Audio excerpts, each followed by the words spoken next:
देश के कई राज्यों में भारी बारिश ने जबरदस्त तबाही मचाई है। पहाड़ से लेकर मैदान तक आसमानी आफत का ऐसा कहर दिख रहा है कि इंसानी जिंदगी खौफ में आ गई है। मॉनसून का सबसे ज्यादा असर महाराष्ट्र में दिखा है, जहां मुंबई, ठाणे, नवी मुंबई में सड़कें दरिया बन गई हैं। घरों में कई फीट तक पानी भरा हुआ है। दुकानें, मकान, सोसाइटी सब पानी पानी है। वहीं मुंबई के भांडुप में भारी बारिश के बाद सड़क का बड़ा हिस्सा धंस गया, जबकि खोपोली में जेनिथ वाटरफॉल में तेज बहाव आने से कई लोग फंस गए, जिन्हें कई घंटों की मशक्कत के बाद रेस्क्यू किया गया। वहीं गुजरात में भी मानसून ने एंट्री के साथ तबाही मचाना शुरू किया है। अहमदाबाद, जूनागढ़ में बारिश के बाद जल भराव के हालात बन गए हैं। लोगों को खासी परेशानी का सामना करना पड़ा है। तो अलग अलग तस्वीरें आपको दिखा रहे हैं। खासतौर पे इसका असर मुंबई और गुजरात में देखने को मिला है। दरअसल मानसून अपने पूरे शबाब पर है और इस वक्त मुंबई और आसपास के इलाकों में ज़बरदस्त बारिश हो रही है। मुंबई के भांडुप में और साथ ही खपोली में जेनिथ वाटरफॉल में कई लोग फंस गए थे। मुंबई के कई इलाकों में लगातार हो रही बारिश के वजह से सड़कें धंस गई हैं। कई जगहों पर जर्जर इमारतों का हिस्सा गिर गया है और ये हाल मुंबई, ठाणे, नवी मुंबई में देखने को मिली है। ये आप देखिए तस्वीर, किस तरह से भांडुप की तस्वीर आपको दिखा रहे हैं।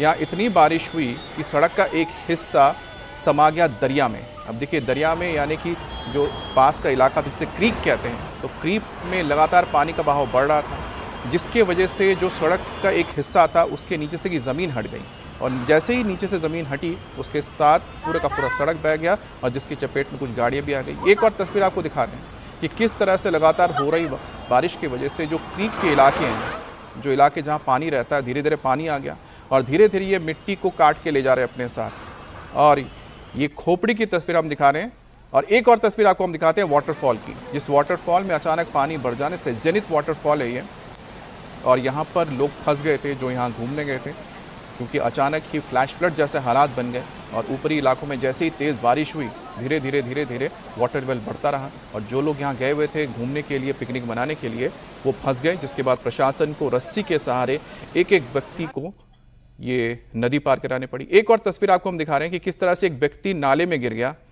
और ये मुंबई में जो व्यक्ति नाले में गिरा उसको बचाने के लिए रेस्क्यू ऑपरेशन कैसे चलाया हो। वहाँ पर मौजूद जो बीएमसी कर्मी थे या पुलिस कर्मी थे, उन्होंने रस्सी फेंकी। रस्सी फेंकने के बाद उस व्यक्ति ने उस रस्सी को पकड़ा। आप देखिए कैसे धीरे धीरे उसको किनारे तक वहाँ लाया जा रहा है जहाँ से इस व्यक्ति को रेस्क्यू किया जा सके।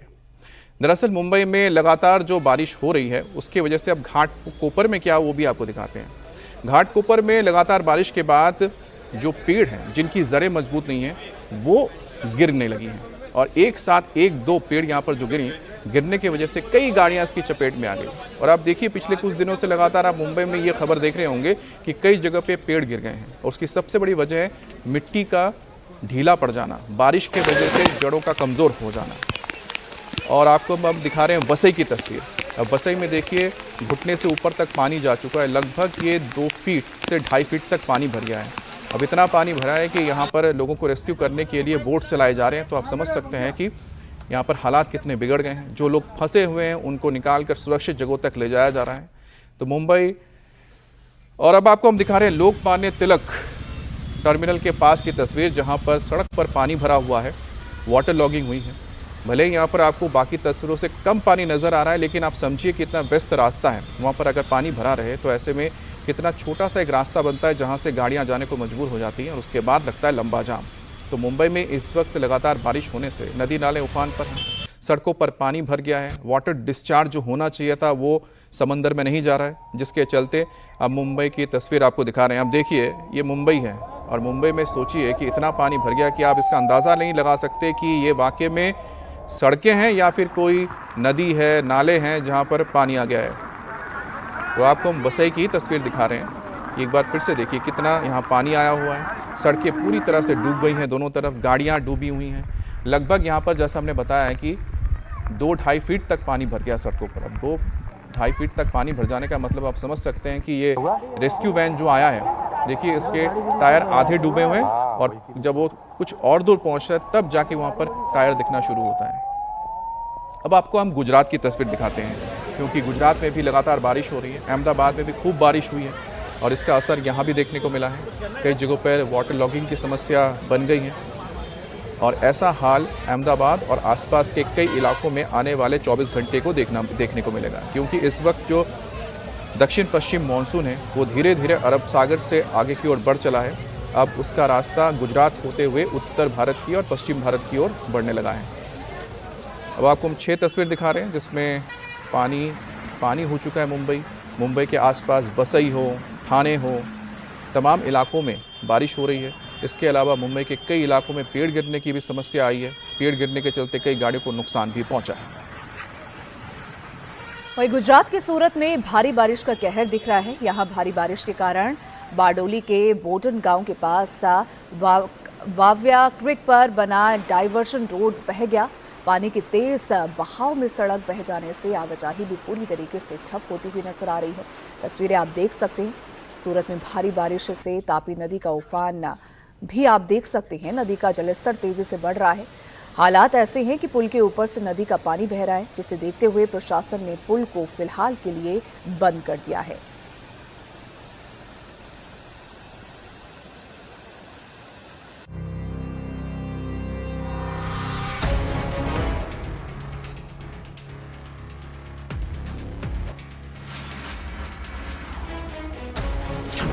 देश में मानसून की दस्तक के साथ ही हर तरफ तबाही का मंजर है।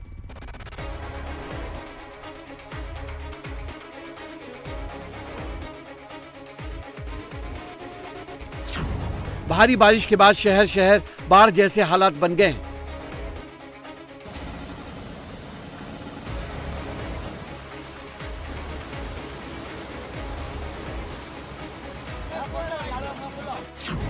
पहाड़ से लेकर मैदान तक बाढ़ बारिश से हाहाकार मचा है।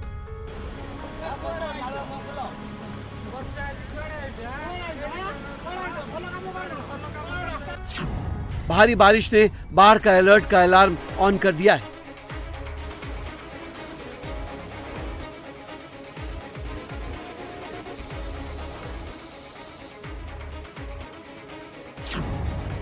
भारी बारिश से शहर की सड़कें गायब, कॉलोनियां टापू बन गई हैं।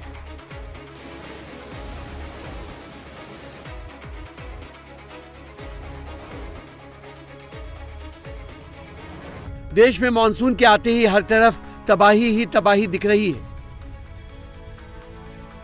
पिछले 24 घंटे में मुंबई में आसमानी आफत ने सबसे ज्यादा कहर बरपाया है। भारी बारिश ने मुंबई की स्पीड पर ब्रेक लगा दिया है। कभी न रुकने वाली माया नगरी भारी बारिश के चलते पूरी तरह ठप है। शनिवार को भांडुप में लाल बहादुर शास्त्री मार्ग पर सड़क का एक बड़ा हिस्सा धंसने से ट्रैफिक बुरी तरह प्रभावित हो गया। यहां भारी बारिश की वजह से सड़क का बड़ा हिस्सा अचानक भरभरा कर गिर गया और देखते ही देखते कंस्ट्रक्शन साइट का सामान गड्ढे में समा गया। सड़क का लगभग 100 बाई 100 फीट का हिस्सा उस जगह पर धंस गया जहां पहले से ही खुदाई का काम चल रहा था।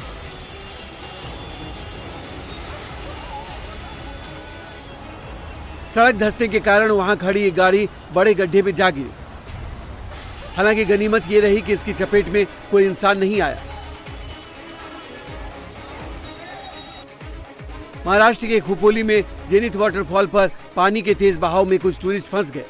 पानी का बहाव इतना तेज था कि लोग वाटरफॉल को पार नहीं कर पा रहे थे, जिसके बाद बिहारी ठाकुरबाड़ी के ग्रामीणों ने रस्सी की मदद से सभी को एक एक करके सुरक्षित बाहर निकाला। इस घटना के बाद खोपोली पुलिस ने पर्यटकों के लिए जेनिथ वाटरफॉल को बंद कर दिया है। मुंबई में एक आदमी दहीसर नदी में गलती से गिर गया। सूचना पर फायर ब्रिगेड के जवान तुरंत मौके पर पहुंचे और उसे सुरक्षित बाहर निकाला। मुंबई के घाटकोपर इलाके में भारी बारिश के चलते एक पेड़ गिर गया, जिसकी चपेट में 4 गाड़ियां आ गई। गनीमत रही कि इसकी चपेट में इंसान नहीं आया। स्थानीय लोगों का कहना है कि बीएमसी से इस पेड़ को लेकर पहले ही शिकायत की गई थी, लेकिन कोई एक्शन नहीं लिया गया। नतीजा बारिश में पेड़ गिर गया। हमारा मैनेजर ने 8 दिन पहले कंप्लेंट किया था और बीएमसी वाला आया, वो कंप्लेंट लिख के अपना इसका और आम का पेड़ का वो लिख के लेके गया। उसके बाद में वो लोग खुद आए नहीं। अभी 4 गाड़ी को नुकसान हो गया है। मैं 10 गाड़ी को पहले निकाल चुका था क्योंकि मैं इधर ही खड़ा था। फिर मैं खाना खाने गया, फिर ये 2 गाड़ी लग गया, फिर वो हो गया उन लोगों का काम। कोई इंजर्ड हुए? कोई नहीं। राम मंदिर चढ़ावा चोरी मामले की जांच तेज हो गई है। अयोध्या पुलिस ने चढ़ावा चोरों पर शिकंजा कसना शुरू कर दिया है। पुलिस आज अयोध्या जेल में 5 आरोपियों से पूछताछ करेगी। आज पुलिस अनुकल्प मिश्रा, लवकुश मिश्रा, टिन्नू यादव, उसका भतीजा मनीष यादव और करुणेश पांडे से पूछताछ करेगी। इन आरोपियों के पास से भारी मात्रा में कैश मिला था और इससे पहले पुलिस ने अविनाश शुक्ला को 13 घंटे की रिमांड पर लेकर पूछताछ की है। सूत्रों की माने तो पुलिस को अविनाश से काफी अहम सुराग हाथ लगे हैं। पुलिस फिलहाल इस पूरे सिंडिकेट के मास्टरमाइंड का पता लगाने में जुटी हुई है। तो आज का दिन बहुत अहम रहेगा। आज 5 लोगों से पुलिस पूछताछ करने जा रही है जेल में, जिसमें अनुकल्प मिश्रा, लवकुश मिश्रा, टिन्नू यादव, करुणेश पांडे और साथ ही मनीष यादव से पूछताछ की जाएगी। इससे पहले 13 घंटे तक पूछताछ हो चुकी है अविनाश शुक्ला से और बताया जा रहा है कि पुलिस की ओर से जो 13 घंटे की पूछताछ हुई है उसमें कई अहम सुराग भी मिले हैं। और आज जिसे मास्टरमाइंड माना जाता है चढ़ावा चोरी का, वो है टिन्नू यादव से भी पूछताछ होगी और टिन्नू यादव के साथ उसके भतीजे मनीष यादव से भी पूछताछ की जाएगी। इसके अलावा अनुकल्प मिश्रा और साथ ही लवकुश मिश्रा से भी पूछताछ होगी और 5वां आरोपी है करुणेश पांडे, जिससे ये पूछताछ की जा रही है।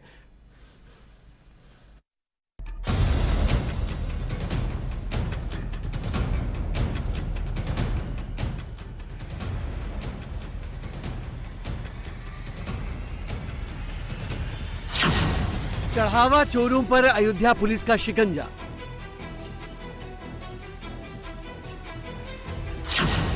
जेल में होगी 5 चढ़ावा चोरों से पूछताछ।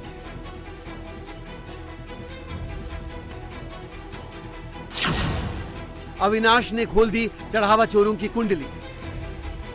राम मंदिर चढ़ावा चोरी मामले में अयोध्या पुलिस की जांच तेजी से आगे बढ़ रही है। पुलिस ने चढ़ावा चोरों पर शिकंजा कसना शुरू कर दिया है। चढ़ावा चोरी के आरोपी अविनाश शुक्ला से रिमांड में हुई पूछताछ में पुलिस को अहम सुराग मिले। सूत्र बताते हैं कि अविनाश ने एक तरह से चढ़ावा चोरों की अपनी मंडली की पूरी कुंडली ही पुलिस के सामने खोलकर रख दी है, जिसके बाद अब आज राम मंदिर चढ़ावा चोरी मामले में पुलिस जेल में 5 और आरोपियों से पूछताछ करने वाली है। पुलिस आज अनुकल्प मिश्रा, लवकुश मिश्रा, रामशंकर यादव उर्फ टिन्नू, करुणेश पांडे और मनीष यादव से जेल में पूछताछ करेगी।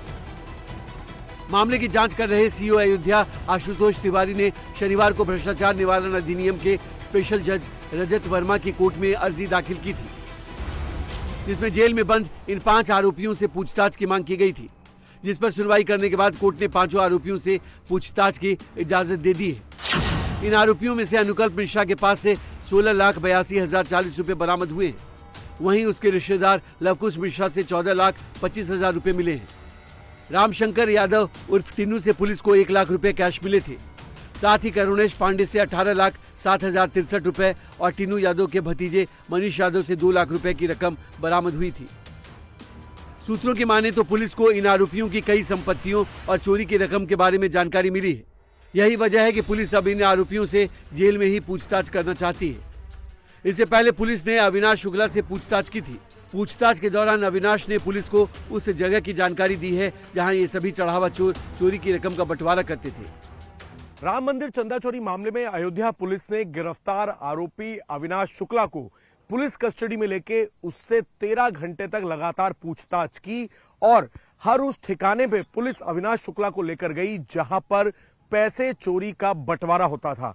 इस वक्त हम 14 कोसी कला परिक्रमा मार्ग पर मौजूद हैं। ये आप देखेंगे, ये जो पूरी रोड है ये 14 कोसी परिक्रमा मार्ग है और इस मार्ग के बिल्कुल सटा हुआ ये पूरा जंगल का इलाका है। पुलिस की टीम अविनाश शुक्ला को लेकर पहले योग केंद्र गई और योग केंद्र के बाद ये जो पूरा खुला इलाका है, जंगल का इलाका है, यहां पर पुलिस की टीम अविनाश शुक्ला को लेकर आई। उसकी वजह यह है, सूत्रों के मुताबिक अविनाश शुक्ला और बाकी के आरोपियों से पूछताछ में यह पता चला कि राम मंदिर में शिफ्ट के हिसाब से जब ये लोग वहां पर पैसों की गणना करते थे और पैसों को चोरी करने के बाद अपनी जेबों में कैश और ज्वेलरी भर के जब ये निकलते थे राम मंदिर से, तो इस इलाके में आकर ये लोग मुलाकात करते थे और जो भी चुराया होता था उसका बंटवारा इसी 14 कोसी परिक्रमा जो इलाका है उसके इन खुले जंगलों वाले इलाके में किया जाता था, क्योंकि ये इलाका सुनसान इलाका है। यहां पर दोपहर के समय खास तौर पर कोई मौजूद नहीं होता। ये लोग जैसे ही मंदिर में अपनी शिफ्ट पूरी करते थे, आपस में पहले लाइनअप कर लेते थे कि 14 कोसी परिक्रमा मार्ग के इस खुले जंगल वाले इलाके में, जहां पर चारों तरफ झाड़ और पेड़ मौजूद हैं। दूर दूर तक यहां पर कोई शख्स आता नहीं है। यही वजह थी कि ये लोग इसी जगह पर आकर चोरी किए हुए पैसे और ज्वेलरी को आपस में बांटते थे और बांटने के बाद यहां से फिर वो निकल जाते थे। डेली रूटीन इस तरीके का होता था।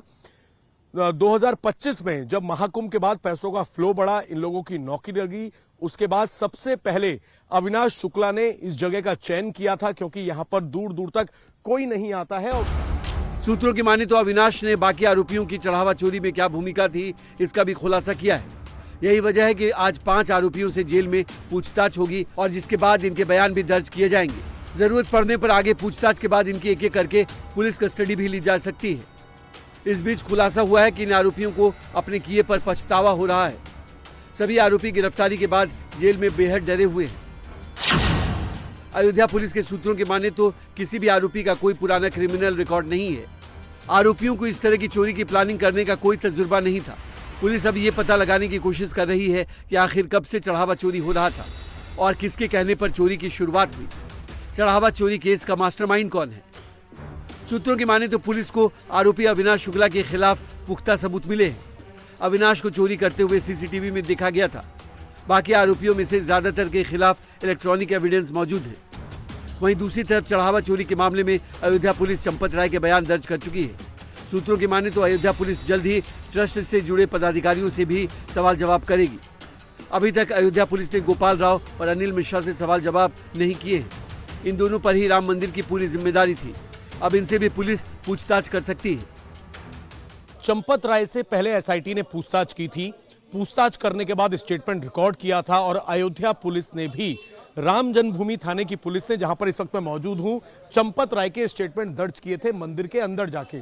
इसके साथ ही अनिल मिश्रा और साथ ही गोपाल राव से एसआईटी ने दोबारा से अयोध्या पहुंचकर पूछताछ की है। अनिल मिश्रा से परसों पूछताछ हुई थी और कल अनिल मिश्रा और साथ ही गोपाल राव दोनों से एसआईटी ने पूछताछ की है। सूत्रों का यह कहना है कि अनिल मिश्रा और गोपाल राव लगातार ये बात कह रहे हैं कि उनको चोरी की जानकारी हाल फिलहाल में ही मिली थी, लेकिन जो सूत्र है उनका यह कहना है कि जितने भी आउटसोर्स कैशियर्स को लगवाया गया था, एसबीआई बैंक को रिकमेंडेशन जो है वो अनिल मिश्रा ने किया था और टिन्नू यादव भी, सबसे ज्यादा टिन्नू यादव को जिम्मेदारी दी हुई थी अनिल मिश्रा ने कि मंदिर में जो भी देखरेख का काम है, जो गणना का काम है, वो सब कुछ टिन्नू यादव के भरोसे छोड़ा हुआ था।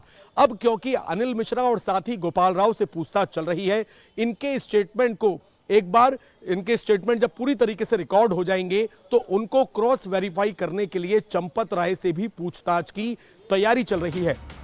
फिलहाल अयोध्या पुलिस आरोपियों के बयान और मिले सबूतों की कड़ियां जोड़ रही है, जिससे ये साबित हो सके कि आखिर मंदिर से कितनी रकम चोरी की गई और इस पूरे सिंडिकेट का मास्टरमाइंड कौन है। अब खबर हरियाणा के गुरुग्राम से, जहां सड़क पर मारपीट की घटना सामने आई है। मामूली कहासुनी के बाद युवकों के बीच विवाद इतना बढ़ गया कि सड़क पर ही एक युवक पर लात घूस से बरसा दी। कैसे क्या हुआ है? घटना का वीडियो सोशल मीडिया पर वायरल हो रहा है। वायरल वीडियो में आप देख सकते हैं कि किस तरीके से 3 से 4 युवक सड़क के बीचों बीच आपस में झगड़ रहे हैं और एक युवक तभी ईंट उठाकर दूसरे युवक पर हमला कर देता है। तो तस्वीरें आप देख सकते हैं, सेक्टर 22 की तस्वीरें, जहां पर बीच सड़क पर यह विवाद हो गया। मामूली कहासुनी पहले हुई और उसके बाद 3 से 4 लड़कों ने किस तरीके से मारपीट की। खबर महाराष्ट्र के जलगांव जिले से है, जहां के परोला धुले रोड पर एक गैस टैंकर ने गाड़ी को टक्कर मार दी, जिससे टैंकर में आग लग गई और हादसे में टैंकर के ड्राइवर और क्लीनर की मौत हो गई। हादसा परोला तहसील के नेशनल हाईवे नंबर 6 पर सब गावन टोल प्लाजा के पास हुआ है। टैंकर ने दूसरी गाड़ी को टक्कर मार दी, जिससे 2 लोगों की मौके पर ही मौत हो गई। टक्कर के बाद गैस टैंकर में भी आग लग गई, जिससे इलाके में अफरा तफरी मच गई। मौके पर पहुंची फायर ब्रिगेड की टीम ने आग बुझाने की कोशिश शुरू की। करीब 2 घंटे की कड़ी मेहनत के बाद आग पर काबू पाया। हादसे की वजह से दोनों तरफ का ट्रैफिक भी बाधित हो गया 2 से 3 घंटे तक। ये तस्वीर आप देख रहे हैं जलगांव महाराष्ट्र की, जहां पर एक गैस टैंकर ने दूसरी गाड़ी को टक्कर मारी और ये टोल प्लाजा के बिल्कुल सामने हुआ, जिसके चलते गाड़ी में मौजूद 2 लोगों की मौत हो गई और दूसरी तरफ टैंकर में भी आग लग गई, जिसके बाद काफ़ी तेज़ी से आग फैल गई। धमाके हुए, मौके पर फायर ब्रिगेड की टीम आई और काफ़ी मशक्क़त के बाद इस टैंक पर लगे आग पर काबू पाया गया। और अब खबर गुजरात के मोरबी से, जहां आग से हाहाकार देखने को मिला है। मोरबी में एक फैक्ट्री में भीषण आग लगने से हड़कंप मच गया। आग लगने के बाद मौके पर अफरा तफरी मच गई। घटना की जानकारी मिलते ही फायर ब्रिगेड की टीम मौके पर पहुंची और आग पर काबू पाने की कोशिशें शुरू की गई। शुरुआती जांच में आग लगने की वजह का अभी तक पता नहीं चल सका है और करीब घंटे भर की मशक्कत के बाद फायर ब्रिगेड ने आग पर काबू पा लिया है। आग में फैक्ट्री में सामान का तो काफी नुकसान हुआ है, लेकिन कोई जनहानि की खबर अभी तक सामने नहीं आई है। तो तस्वीरें आप देख सकते हैं, मोरबी की तस्वीरें, किस तरीके से आग से सारा सामान फैक्ट्री का वो खाक होता हुआ, राख होता हुआ नजर आ रहा है। हालांकि आग से किस तरीके से हाहाकार मचा, उसके बाद जो लोग यहाँ मौजूद थे अफरा तफरी मच गई और लोग इधर उधर भागने लगे। और घटना की जानकारी मिलते ही फायर ब्रिगेड की टीम वहां पर पहुंची। आग बुझाने की कोशिशें की गई, लेकिन काफ़ी ज़्यादा आग वो फैल गई थी, जिसकी वजह से उस आग को बुझाने में काफ़ी दिक्कतों का सामना करना पड़ा और करीब घंटे भर की मशक्कत के बाद आग पर काबू पा लिया गया। बात करते हैं चंडीगढ़ की, जहां एक पुरानी बिल्डिंग अचानक ही ढह गई। बिल्डिंग के मलबे में कई लोग फंस गए, जिसके बाद पुलिस और प्रशासन और फायर ब्रिगेड की टीम मौके पर पहुंची। एनडीआरएफ की टीम ने रेस्क्यू ऑपरेशन शुरू किया। हादसा कल शाम करीब 4:30 बजे हुआ है। रेस्क्यू ऑपरेशन करीब रात 10 बजे खत्म हो गया। रात करीब 10 बजे मलबे में से 2 लोगों को बाहर निकाल लिया गया। दोनों को अस्पताल भेजा गया है। रेस्क्यू टीम के मुताबिक एक शख्स की हालत गंभीर है, जबकि दूसरा बातचीत कर रहा है। हादसा चंडीगढ़ के इंडस्ट्रियल एरिया फेज 2 में होटल द फर्न के नजदीक हुआ। हादसे के फौरन बाद फायर ब्रिगेड की टीम के साथ एनडीआरएफ की टीम रेस्क्यू के लिए पहुंची। बिल्डिंग काफ़ी पुरानी थी, जिसकी वजह से इसके गिरने की बात कही जा रही है। तो चंडीगढ़ की तस्वीर देख रहे हैं, जहां पर एक पुरानी इमारत ढह जाने से कई लोग इसके अंदर फंस गए थे, जिसके बाद रेस्क्यू ऑपरेशन शुरू हुआ। रात आते आते 2 लोगों को यहां से निकाल लिया गया। रेस्क्यू ऑपरेशन में लगे टीम का कहना है कि एक व्यक्ति की हालत गंभीर है, दूसरा बातचीत कर रहा है। मौके पर एनडीआरएफ की टीम पहुंची थी। एनडीआरएफ की टीम ने अपने औजारों के ज़रिए, अपने इक्विपमेंट्स के ज़रिए मलबा हटाने का काम शुरू किया और जो लोग अंदर फंसे थे उनके बारे में जैसे ही जानकारी मिली, धीरे धीरे मलबा हटाया गया और फिर दोनों को रेस्क्यू किया गया। तो दिन में शुरुआत इस रेस्क्यू ऑपरेशन की हुई थी। कई घंटों बाद आखिरकार रात होते होते यहाँ पर 2 लोगों को बाहर निकाला गया है। बड़ी क्लैरिटी से आपको बताना चाहता हूं कि ये जो रेस्क्यू ऑपरेशन सक्सेसफुल हुआ है, इसमें चंडीगढ़ प्रशासन और एनडीआरएफ की टीम सबने मिलकर रेस्क्यू ऑपरेशन को किया और आप लोगों ने देखा ये 4:30 बजे से रेस्क्यू ऑपरेशन शुरू हुआ और तकरीबन आप देख सकते हैं समय इस वक्त 10 बजने वाले हैं। और आपको ये बताना चाहता हूं कि ये जो 2 लोग रह गए थे, उन दोनों को भी रेस्क्यू कर लिया गया और आपके सामने मेडिकल की टीम भी बुलाई गई थी और वो 32 मेडिकल कॉलेज में रेफर कर दिए गए। आपके सामने बीच में उस समय से सुबह से जब से इंसिडेंट हुआ है, एसडीएम हमारे पवित्र सिंह जी भी हैं, हमारे कमांडेंट दीपक सिंह जी। हमारे आने से पहले भी कुछ लोगों को बाहर निकाल लिया गया था। सिविल डिफेंस के वॉलंटियर्स थे, फायर सर्विसेज के लोग थे और दो विक्टिम काफी क्रिटिकली ट्रैप्ड थे। तो उनको पूरा टेक्निकली जो भी हमारे ड्रिल्स हैं उसके तहत मेडिकल एड उनको प्रोवाइड करते हुए डॉक्टर्स भी हमारे साथ थे, तो सबने मिलजुल कर उनको निकाला।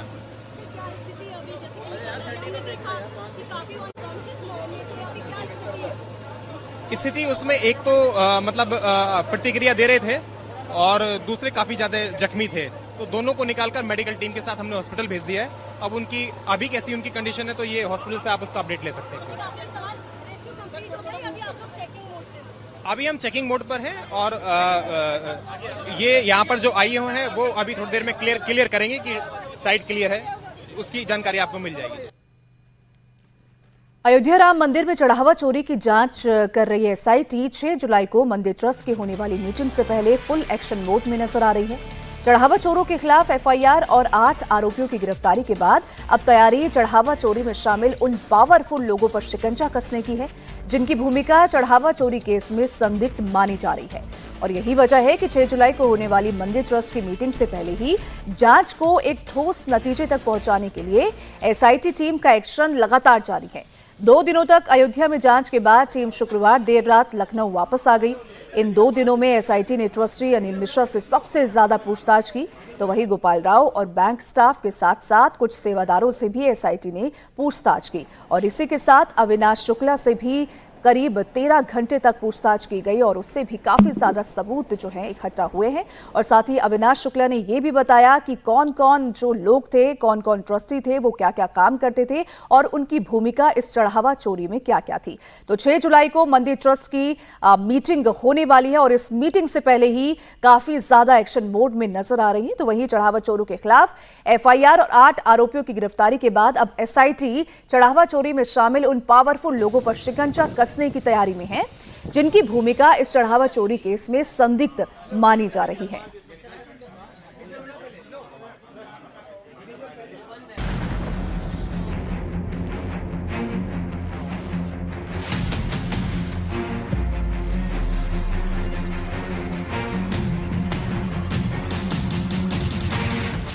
चढ़ावा चोरी केस में कहां तक पहुंची जांच, किस किस पर आंच?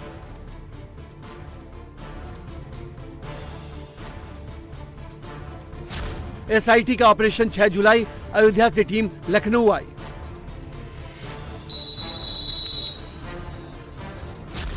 मंदिर ट्रस्ट की मीटिंग पर निगाहें, 6 जुलाई की बैठक में क्या होगा? अयोध्या राम मंदिर में चढ़ावा चोरी की जांच कर रही एसआईटी 6 जुलाई को मंदिर ट्रस्ट की होने वाली मीटिंग से पहले फुल एक्शन में है। चढ़ावा चोरों के खिलाफ एफआईआर और 8 आरोपियों को सलाखों के पीछे भेजने वाली योगी सरकार की एसआईटी टीम अब चढ़ावा चोरी केस में बड़ी मछलियों को कानून के दायरे में लाने की तैयारी कर रही है। यही वजह है कि 6 जुलाई की मीटिंग से पहले जांच को एक ठोस नतीजे तक पहुंचाने के लिए एसआईटी टीम का एक्शन लगातार जारी है। 2 दिनों तक अयोध्या में जांच के बाद टीम शुक्रवार देर रात लखनऊ वापस आ गई। 6 तारीख की जो बैठक होनी है, उस बैठक में साफ तौर पर जो कोषाध्यक्ष है उनकी तरफ से कहा गया है कि एसआईटी की फाइंडिंग्स जो है, फाइनल फाइंडिंग्स को भी इसमें डिस्कस किया जाएगा।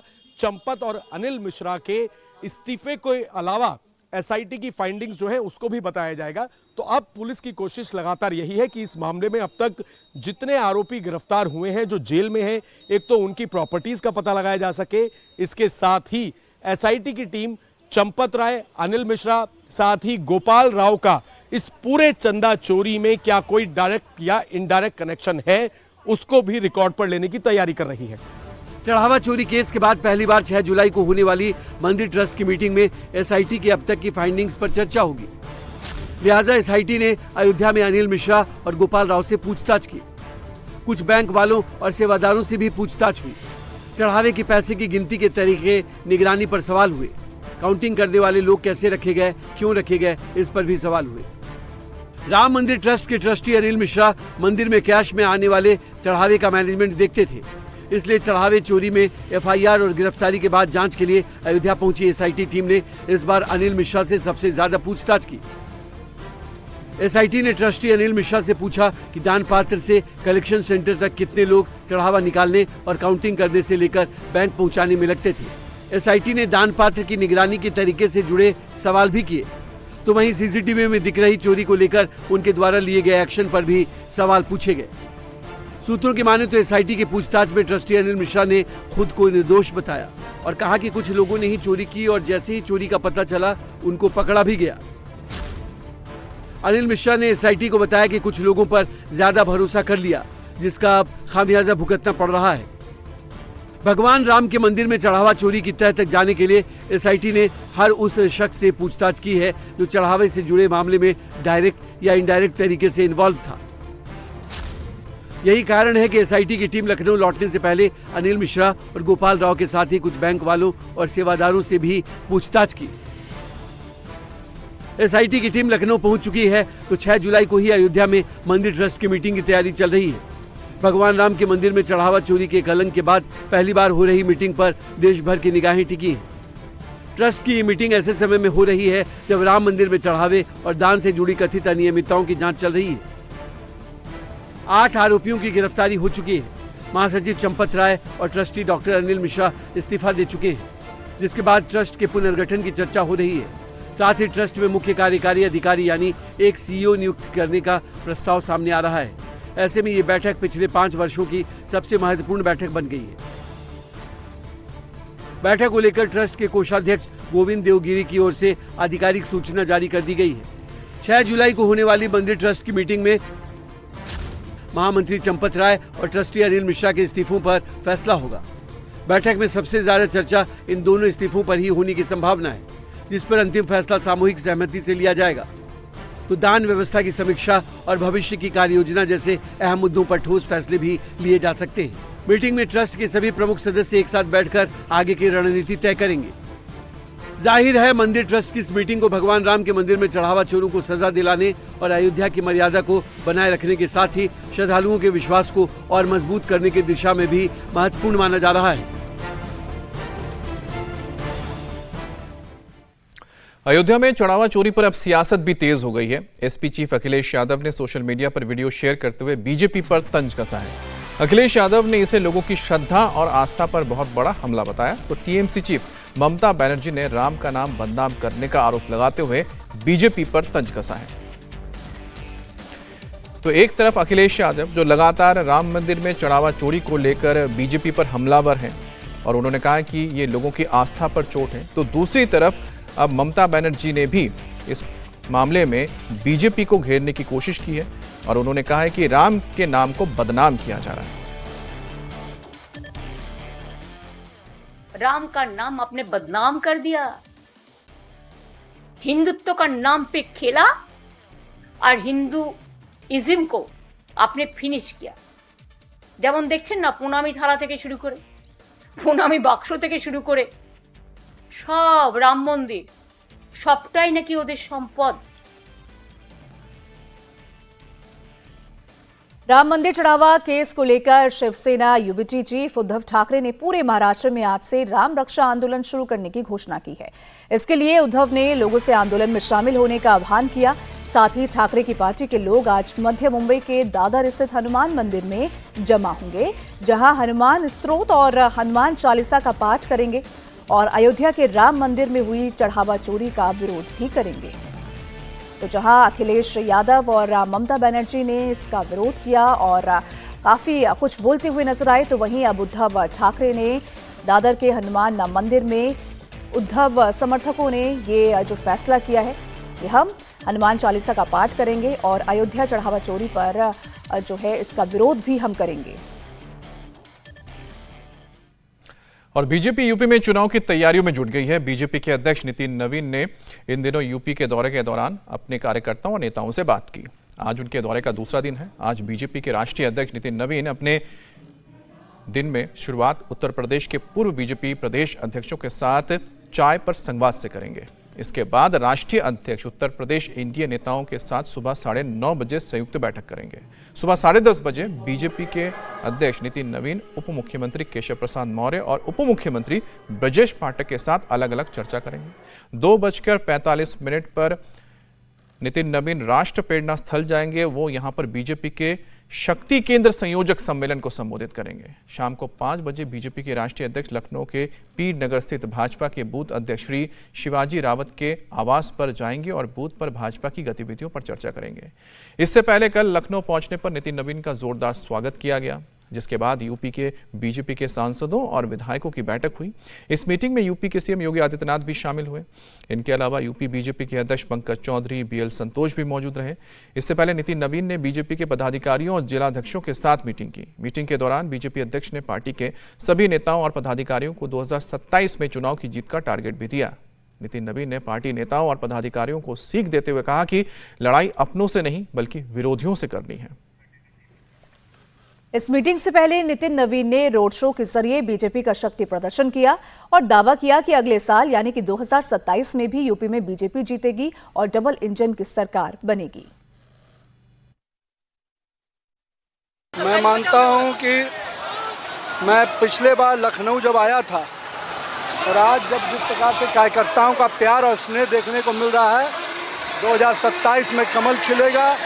उत्तर प्रदेश को उत्तम प्रदेश, जिस प्रकार से डबल इंजन की सरकार मोदी और योगी की जोड़ी ने बनाया है, निश्चित रूप से बाबा विश्वनाथ का काशी विश्वनाथ का नगरी, अयोध्या की नगरी और मथुरा की नगरी वाला ये उत्तर प्रदेश निश्चित रूप से फिर से कमल खिलाने को 2027 में तैयार खड़ा है।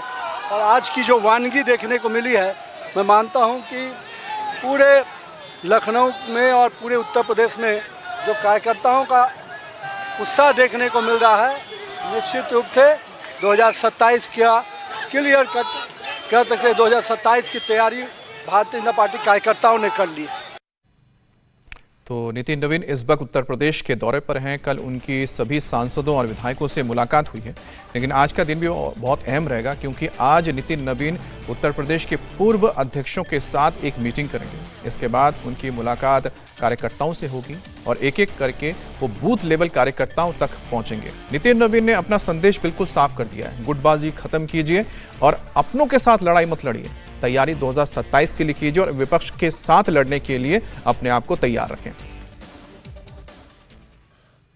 हाईवे पर खतरनाक स्टंट करने वाले किस बाइकर की है पुलिस को तलाश। 2 बदमाशों को गिरफ्तार करने वाली बिहार पुलिस क्यों आई सवालों के घेरे में, और कार ड्राइवर की सरासर लापरवाही कैसे बाइक चला रहे शख्स के लिए पड़ी भारी। नॉन स्टॉप अंदाज में देखिए सुपर एक्शन से भरपूर खबरें। सड़क हादसे की इस तस्वीर को जिसने भी देखा उसके रोंगटे खड़े हो गए। तेजी से आ रही सफेद रंग की एसयूवी ने जैसे ही जरा सी लेन बदली, सामने से जा रही बाइक से उसकी टक्कर हो गई। टक्कर इतनी जबरदस्त थी कि बाइक सवार कई फीट ऊपर उछल गया और फिर सड़क पर जा गिरा। सड़क हादसे की यह तस्वीर मध्य प्रदेश के छतरपुर जिले की है। रात करीब 9:30 बज रहे थे। सड़क पर गाड़ियां कभी थी। कच्चे रास्ते से एक बाइक सवार सड़क के दूसरी तरफ जाने की कोशिश कर रहा था। सामने से तेजी से आ रही एसयूवी को देखकर वो बीच सड़क पर रुक गया। बाइक को बचाने के लिए एसयूवी के ड्राइवर ने जरा सी लेन बदली, पर ऐसा करना इस तरफ से जा रहे बाइक सवार के लिए खतरनाक साबित हो गया। एसयूवी रॉन्ग साइड में चली गई और दूसरी तरफ से आ रही बाइक सवार को उड़ा दिया। हादसे में बाइक सवार युवक गंभीर रूप से घायल हो गया। उसे अस्पताल में भर्ती कराना पड़ा है।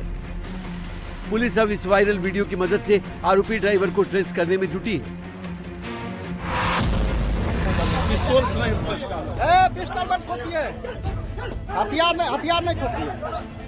पुलिस की टीम 2 बदमाशों को पकड़ने पहुंची थी, लेकिन बदमाशों को पकड़ने के दौरान जबरदस्त ड्रामा होने लगा। दोनों बदमाश पुलिस को खुद से छुड़ाने की कोशिश करने लगे। इसी दौरान कैमरे में एक ऐसी तस्वीर कैद हुई जो इस गिरफ्तारी पर सवाल खड़े कर रही है। बदमाश को 2 पुलिस वालों ने पकड़ रखा था और तीसरा पुलिस वाला उसकी कमर में देसी कट्टा फंसाने की कोशिश कर रहा था। इस दौरान वहां कुछ गांव वाले भी मौजूद थे जिन्होंने पुलिस को ऐसा करने से मना किया।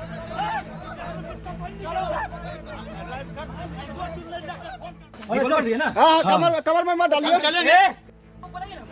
बदमाशों को पकड़ने की यह तस्वीर बिहार के बेगूसराय की है। पुलिस की टीम ने जिन 2 बदमाशों को पकड़ रखा है उनमें से एक का नाम सोनू कुमार है, जबकि दूसरे का नाम मोनू कुमार है। दोनों भाई हैं और पुलिस के मुताबिक दोनों पर करीब 20 आपराधिक मामले दर्ज हैं। पुलिस जिस वक्त बदमाश की कमर में पिस्टल रखने की कोशिश कर रही थी, तब ग्रामीणों ने इसका विरोध किया ही बदमाश भी इसका विरोध करने लगे और पुलिस के साथ जाने से मना करने लगे। आरोप लगाने लगे कि उन्हें गलत केस में फंसाकर पकड़ा जा रहा है। बड़ी मुश्किल से पुलिस वाले बदमाश को गाड़ी तक ले गए। इस दौरान भी ग्रामीण पुलिस से हथियार उसके कमर में रखने से मना करते रहे। पिस्टल मत खोसिए, हथियार नहीं खोसिए, हथियार नहीं खोसिए। पुलिस वालों ने काफी मशक्कत के बाद एक बदमाश को गाड़ी में घुसाया। इसके बाद दूसरे बदमाश को भी इसी तरह खींचकर गाड़ी तक लाया गया और उसे भी गाड़ी में ठूस दिया गया। सोशल मीडिया पर इस गिरफ्तारी का वीडियो वायरल है, जिसमें पुलिस वाले को बदमाश के कमर में पिस्टल रखने की कोशिश करते देखा जा सकता है। इस पर जब पुलिस से सवाल किया गया तो पुलिस की तरफ से कहा गया कि यह हथियार इन्हीं बदमाशों के पास से मिला था, इसलिए इन्हें इनकी कमर में रखने की कोशिश हो रही थी। पुलिस ने बताया कि सिर्फ पिस्टल ही नहीं, इनके पास से दर्जन भर कारतूस और एक तेज हथियार भी बरामद किया गया है।